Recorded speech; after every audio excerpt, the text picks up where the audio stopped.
Hey creative friends, welcome to my channel and welcome to Mix It Up Monday. And this Monday I'm actually going to do the mix for the Master Cake Mix. That's what I'm going to do. And there will be, I have it on my little card here with the little recipes. So this mix itself is the basic cake mix. And then there's instructions on how to make it a yellow cake or a chocolate cake, which I think is awesome. And this information is in the link below. There's a link to the website where I got these recipes that I'm using for you now. And then I will do some other ones that won't come out of this book, but the ones that I have from this little publication, this PDF that I found, I will link in the description. So what this calls for is 7.5 cups of sifted all-purpose flour. That's what I have here. 1 tablespoon of sea salt, 4.5 cups of sugar, 2 tablespoons of double-acting baking powder, and 3/4 cup of butter. Now they're using butter with this, cutting it in, and I'm going to, and then you're supposed to put it in a container and keep it in the fridge because it has butter, but I want it to be a little bit more shelf stable. So instead of butter, I'm using the butter flavored Crisco because it can be on the shelf. It doesn't have to be refrigerated.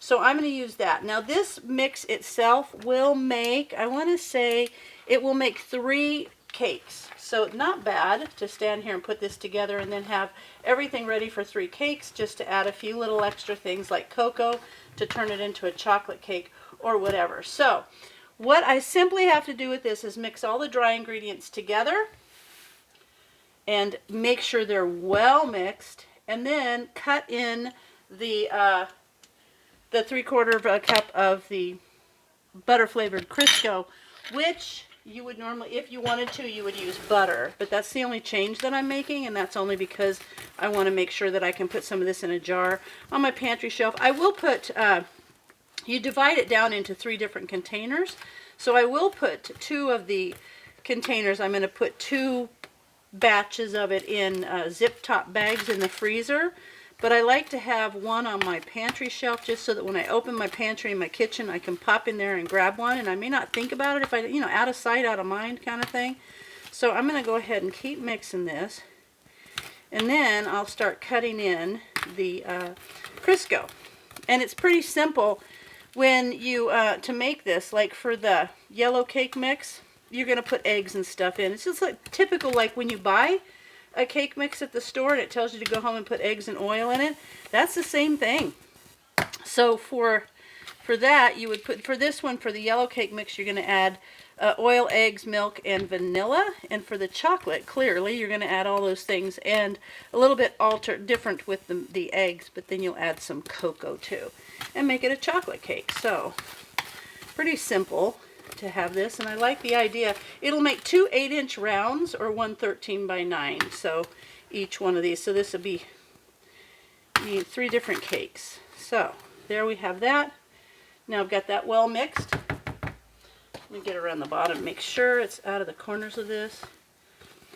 I'm so excited about having these mixes on hand. They just make things so easy. Okay, there we go. And now I'm going to take little dollops of the butter flavored Crisco and put that in. And basically, I want to work it out really, really fine. So this is going to take a little bit, and you could actually put it in a,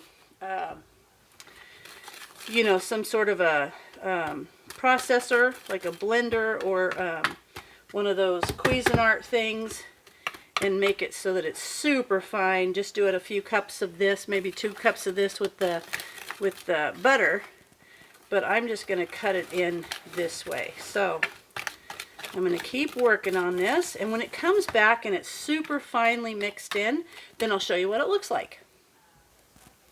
Okay, I've got that all mixed up really well. Took just a few minutes, and you can see there's no clumps of that butter flavored Crisco in there. Now remember, if you're going to follow the instructions in the book and use butter, then you'll want to refrigerate this, but I wanted it to be shelf stable. Although the 2 bags I'm going to put in the freezer, but this one I wanted it to be able to be on my shelf. So now I'm going to put about 4 cups into each container So this is the one that's going to go on in my pantry. And then I want to do it evenly. I want to have the even amount, so I'm going to fill each bag pretty much the same. A little bit there. I have another holder for this bag, but I don't know where it is. Probably at the back of my pantry where I keep all my bags. But let me just put this here. Now I'm thinking of making a chocolate cake with this. So that ought to be good. There we go.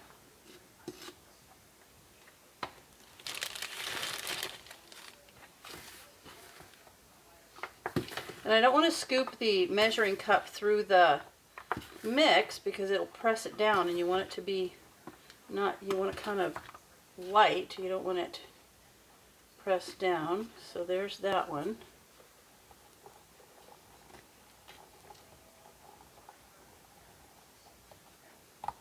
Except for I know there's 4 cups in there, so I can get the rest of that in. Okay. Let me shake that down. Perfect. So basically it's a quart jar.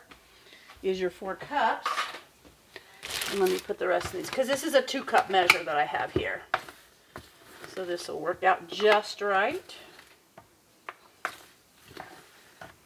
Might end up with a little bit extra.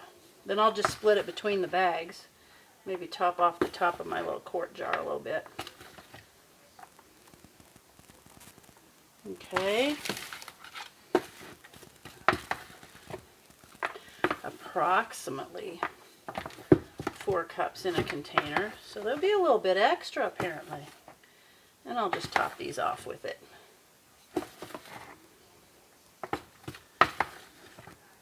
This will be perfect. I'm excited about making these mixes. Now the next one I'm going to work on is a rice mixes. Things that I can use to do some quick cooking. Okay, let me see how evenly I can put this in. Oh, let me get my little measure, my little funnel. See how much I can get in here. Divide these.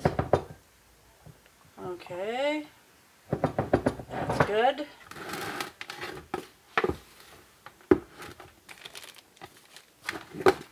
Don't want it to go to waste. Okay, perfect. I'll do a little bit more there. And it's about right.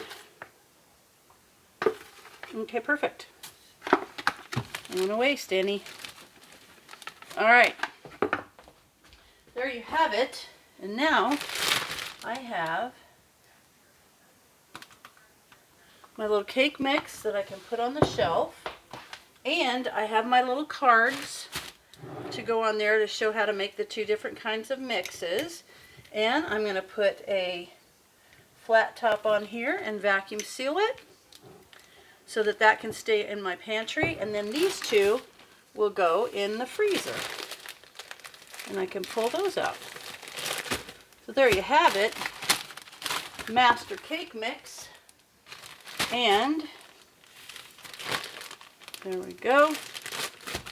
There we have 2 cakes. There's 3 cakes basically almost already made. Same thing as if you go to the store and you buy yourself a cake mix. So now I'm just going to put a flat lid on here and I'm going to vacuum seal it, and I'll set these aside to go in the freezer, and there it is.